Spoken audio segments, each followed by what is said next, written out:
Halo teman-teman, apa kabar? Kali ini kita mencoba sedikit mengulas ya, konflik antara Ukraina dan Rusia yang sudah berlangsung 2 tahun lebih ya, belum ada kelihatan tanda-tanda untuk berhenti ya. Jadi perang antara Ukraina dan Rusia itu dimulai pada 24 Februari 2022 ketika Rusia melancarkan invasi besar-besaran ke Ukraina. Invasi ini diarahkan oleh Presiden Rusia Vladimir Putin dan ditandai dengan serangan dari berbagai arah, termasuk perbatasan dengan Belarusia dan Crimea.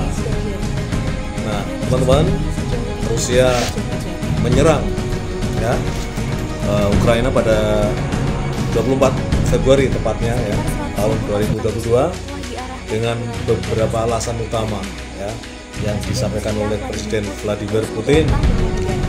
Berikut adalah beberapa alasan ya dari Pak Putin ini ya. Yang pertama alasannya adalah demi untuk keamanan nasional. Putin mengklaim bahwa Rusia tidak dapat merasa aman, berkembang, dan eksis karena ancaman yang dianggap konstan dari Ukraina modern. Dia menyatakan bahwa tujuannya adalah untuk melindungi orang-orang yang menjadi sasaran intimidasi dan genosida. Kemudian yang kedua, ekspansi NATO. Putin juga menuduh bahwa ekspansi NATO ke Eropa Timur termasuk Ukraina mengganggu keamanan nasional Rusia. Dia mengklaim bahwa langkah-langkah ini menempatkan infrastruktur militer NATO semakin dekat ke perbatasan Rusia. Kemudian berikutnya adalah demilitarisasi dan denazifikasi. Putin menyatakan bahwa tujuannya adalah untuk demilitarisasi dan denazifikasi Ukraina. Dia mengklaim bahwa Ukraina telah diambil alih oleh beberapa ekstremis sejak presidennya yang pro-Rusia, Viktor Yanukovych, digulingkan pada tahun 2014.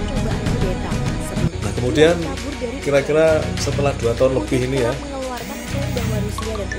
berjalan perang antara Ukraina dan Rusia, siapa yang lebih unggul? Nah, teman-teman, perang antara Ukraina dan Rusia masih berlangsung dan situasinya sangat dinamis. Kedua belah pihak telah mengalami kemenangan dan kekalahan di berbagai front. Rusia telah menggunakan berbagai senjata canggih termasuk rudal balistik hipersonik. Di sisi lain, Ukraina telah berhasil mempertahankan wilayah dan bahkan melancarkan serangan balik yang signifikan. Jadi secara keseluruhan tidak ada pihak yang secara lebih unggul ya, yang jelas lebih unggul karena perang ini sangat kompleks dan melibatkan banyak faktor. Kemudian dulu kita merasa kayaknya Rusia cepat menangnya, ya, ternyata enggak. Beberapa alasan lain karena wilayah Ukraina juga terlalu luas. Jadi kalau misalnya Rusia itu menyerang negara yang wilayahnya relatif kecil itu akan cepat. Nah, Ukraina ini wilayahnya luas dan lebih-lebih karena dia juga dibantu oleh Barat. Nah, kemudian sebenarnya menurut hukum internasional, invasi Rusia ke Ukraina pada tanggal 24 Februari 2022 itu dianggap sebagai pelanggaran terhadap prinsip kedaulatan dan integritas teritorial Ukraina. Piagam PBB pasal 2 ayat 4 menyatakan bahwa anggota PBB harus menahan diri dari ancaman atau penggunaan kekuatan terhadap integritas wilayah atau kemerdekaan politik negara lain.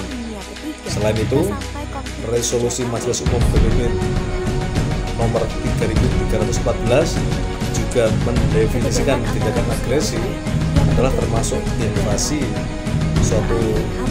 ke wilayah suatu negara. Nah, itu barangkali teman-teman sedikit ulasan yang terkait dengan konflik Ukraina dan Rusia yang sampai hari ini sudah 2 tahun lebih, hampir 3 tahun berjalan, belum menunjukkan tanda-tanda akan berhenti. Ya. Bahkan ada yang memprediksi apakah ini menjadi bagian dari nanti terjadinya perang dunia ketiga, ya, karena kemudian eskalasinya meluas, termasuk kemudian ditambah dengan konflik yang terjadi di Timur Tengah.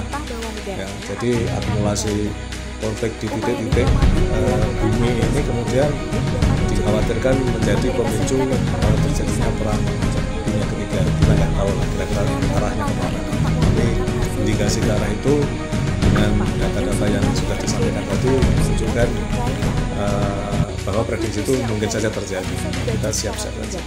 Mungkin teman-teman sekedar ulasan ringan ya terkait dengan konflik Rusia dan Ukraina.